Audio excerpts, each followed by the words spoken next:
Hello everyone, this is Darkbblue. Welcome to learn how to play Remnant from the ashes like a master player together with me. We started to explore the fun of trying out different builds from the last video. In that video, I talked about how these maps are randomly generated and how to get shiny gears from the world.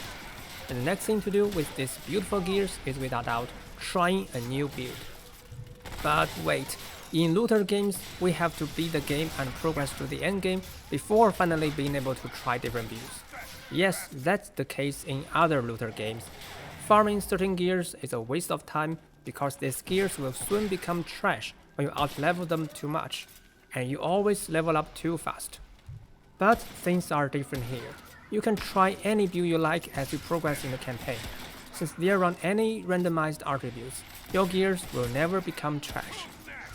I myself cannot stand using the same hunting rifle from the beginning till the end, so actually I have tried many interesting builds and I'll tell the story of my campaign experience in this video. While I did progress the Earth chapter with hunting rifle, as soon after I got to the Desert chapter I found a new build.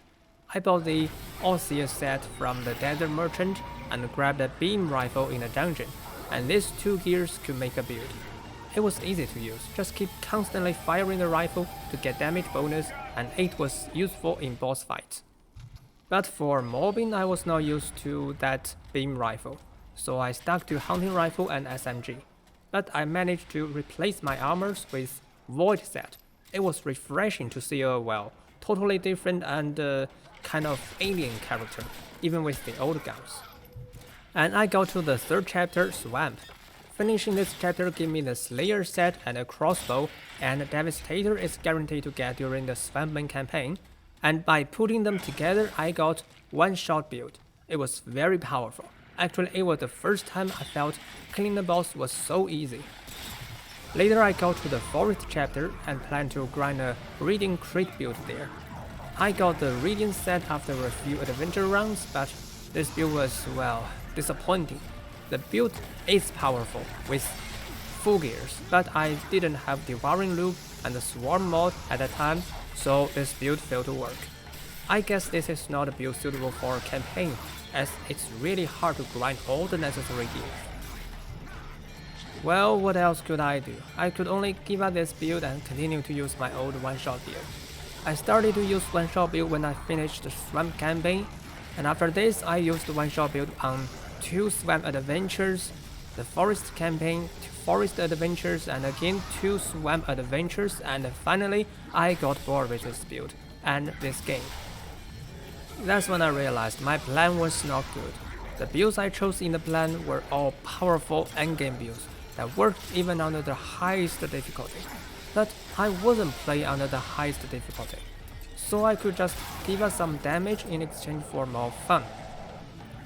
So I changed one of my reigns to Burden of Follower in order for faster weapon mod power gain, and tried all kinds of mods to find my favorite ones.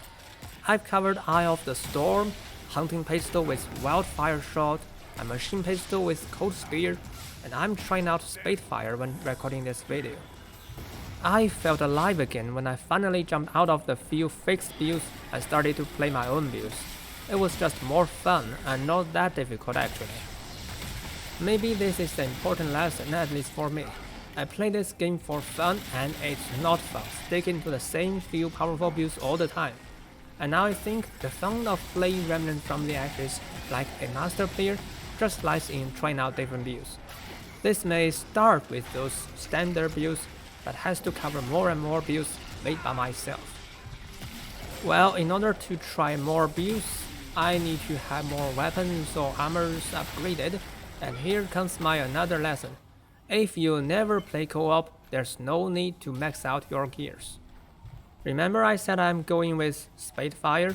Well, since my other gears are all plus 19 or plus 9 for both weapons, I have to upgrade Spadefire to plus 9 too, before I can really put it into use. This really costs a lot, and I have to go for several adventure runs to get all of it. But the enemy levels are dynamic, they change according to the player's gear score.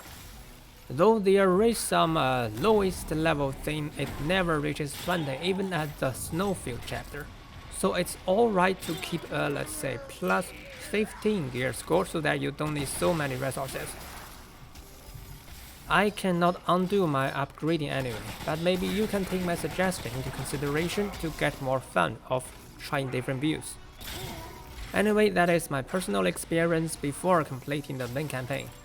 I suppose you can start with the beam rifle plus Osseous set build in desert and a one-shot build in swamp just like what I did, but if you get bored with them later in the game, feel free to explore your own builds. Remember, our ultimate goal is to experience the fun of playing this game like a master player. Emphasis on the fun. Well, we know the fun of such looter games never end when you complete the campaign. So what more fun can we have after that? I'll leave it to my next video. If you like my video and want to join me to enjoy the fun of playing games like a master player, remember to like and subscribe. Thanks for watching, see you around.